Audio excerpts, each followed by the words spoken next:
नमस्कार, मेरा नाम आलोक है। आप लाइव चीज़ देख रहे हैं। बिहार सरकार को 20,000 करोड़ रुपए का घाटा हो रहा है। ऐसा क्यों है? देखिए, हम बात अब कर रहे हैं शिक्षण व्यवस्था की। बिहार में शिक्षा व्यवस्था की हालात पहले से सुधरे हैं, ये बातें सत्ता पक्ष के लोग कहते रहे। हाल ही में बिहार बोर्ड के इंटर के और मैट्रिक के रिजल्ट आए, जिसमें आपने देखा अब बेटियां भी टॉप करने लगी हैं।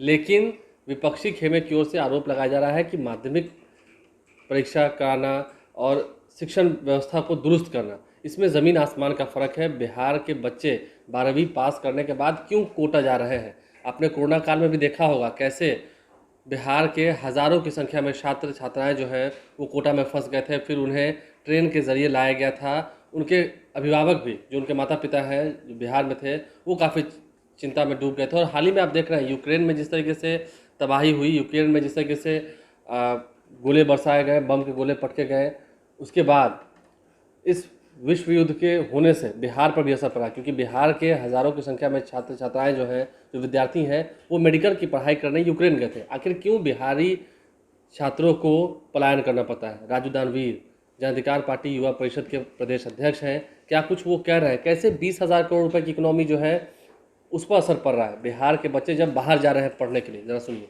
और सबसे बड़ी बात है कि यहाँ पर करीब 300 से 400 छात्र थे जो ये बिहार बोर्ड मैट्रिक की परीक्षा से उत्तीर्ण हुए थे। सभी का सम्मान समारोह था और इसमें हम पहुँचे थे। पहुँचने के उपरांत जो यहाँ बातें आई, वो बातें ये आई कि कहीं न कहीं हायर एजुकेशन के लिए हम लोगों को बाहर जाना पड़ता है, दूसरे स्टेट को जाना पड़ता है, जो कहीं न कहीं बिहार की भारी मात्रा में जो इकोनॉमी है, लगभग सालाना 20,000 करोड़ रुपया दूसरे जगह जाता है। तो बिहार कैसे विकास करेगा? बिहार तो विकास करेगा ही नहीं, क्योंकि बिहार का पैसा दूसरे स्टेट में जा रही है। यदि दूसरे स्टेट का पैसा बिहार में आता नहीं होगा, कम से कम बिहार का पैसा ही बिहार में रह जाए।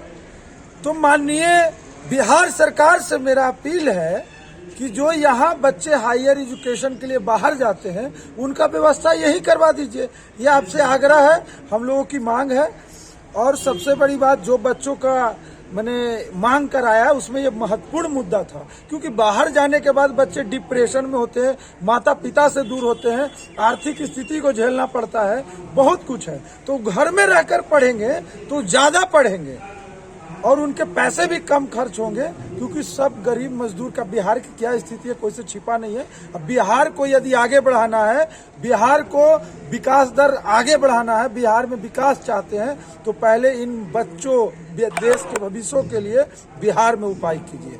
राजू दानवीर, युवा प्रदेश अध्यक्ष, जन अधिकार पार्टी।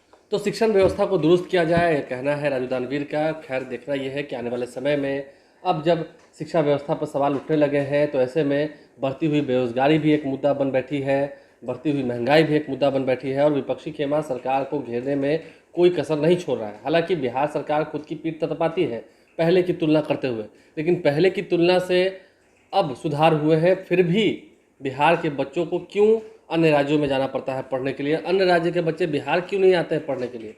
इस पर भी विचार करना होगा सत्ता पक्ष को। और जब कभी जो दुर्घटनाएं होती हैं, चाहे वो यूक्रेन वाला मामला हो या कभी कोई आपदा आती है जैसे कोरोना काल में हो, तब हम हाय तौबा करते हैं बिहार के बच्चों को लेकर कि उनका क्या होगा, कैसे वो वापस आएंगे, उन्हें बाहर ना जाना पड़े। इसके बारे में सरकार को कुछ सोचना चाहिए। हमारे चैनल को सब्सक्राइब कर लें, साथ साथ फेसबुक पेज भी लाइक करें। धन्यवाद।